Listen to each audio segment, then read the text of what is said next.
முக்கியமாக 2 நாளைக்கு முன்பாக திருச்செந்தூர் முருகன் கோயிலில் அமைச்சர் ரமேஷ் அவர்கள் வந்து சாதாரணமாக பொதுமக்கள் மாதிரி ஒரு ஷர்ட்டை போட்டுட்டு போய் மக்கள் மத்தியில் போய் மாஸ்க் ஒன்று போட்டுட்டு ஆய்வு பண்ண போகிறார். யாருன்னே தெரியல, அமைச்சர்னே தெரியல நிறைய பேருக்கு. ஆனால் இளைஞர்கள்லாம் நிறைய பேர் இருக்காங்க, படித்தவர்கள், மிகப்பெரிய திறமைசாலி தானே இப்போ தாவைக்கோட அமைச்சர்கள் இளைஞர்கள்லாம் இருக்காங்க. போய் பார்க்கும்போது ஆய்வு செய்யப்படுறார். அப்போது அங்கே இங்கே முக்கியமாக திருச்செந்தூர் கோயிலில் வந்து நிறைய முறைகள் நடக்கின்ற விஷயம் நிறைய பேசப்பட்டுருக்கு பல வருடங்களாக. இங்கே என்ன வருது, சாமி தரிசனம் உடனடியாக பார்க்கணும்னு சொல்கிறார். அப்போ ஒரு அர்ச்சகர் வந்து, நீ சாமின்னா நேரடியாக கூட்டு கொண்டு போய் சாமிக்கு முன்னாடி நிப்பாட்டிடுறேன், எனக்கு 4000 ரூபா பணம் கொடு, பணம் கொடுத்தா நிப்பாட்டுறேங்கிறார். அவருக்கு தூக்கி வாரிப்படும்.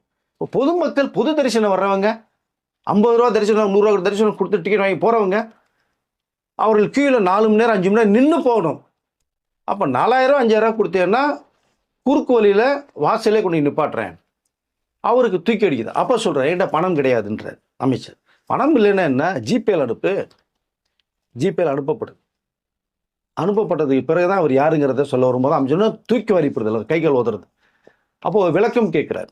விளக்கம் கேட்டு எங்களுக்கு முறைப்படி கடிதம் கொடுங்க, உங்கள் மேல் நடவடிக்கை எடுக்கப்படும் சொல்லிட்டு அடுத்து வந்து சாப்பாடு, மதிய சாப்பாடு போடுறாங்க இல்லையா, அங்கே போய் ஆய்வகத்தில் போய் உட்காந்து அந்த சாப்பாடை சாப்பிட்றாரு. குவாலிட்டி எப்படி இருக்குது, அப்புறம் இந்த ரெஸ்ட் ரூம் இருக்குது, கழிவறைகள் போகிறாரு, தண்ணி வசதி எப்படி இருக்குது, ஒட்டுமொத்தமாக திருச்செந்தூர் ஃபுல்லாக ரவுண்ட் அடித்து ஒரு நாள் ஃபுல்லாக ஸ்பெண்ட் பண்ணுறாரு.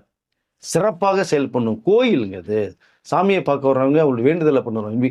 லஞ்சன்றது மாதிரி நீங்கள் கேட்டால் அந்த நடவடிக்கை எடுக்கப்பட்டுருக்கு. இதெல்லாம் இவ்வளோ விஷயங்கள் நடந்திருக்கு. பரந்தூர் விமான நிலையம், டாஸ்மாக், இந்த காவல்துறையில் வந்து டிஸ்மிஸ் செய்யப்பட்டது, இவ்வளோ விஷயங்களை பார்ட்டி பண்ணுறது, அப்புறம் இந்த திருச்செந்தூர் கோயில் நடவடிக்கை, இவ்வளோ நல்ல விஷயங்கள் 21 நாள் நடந்திருக்கு.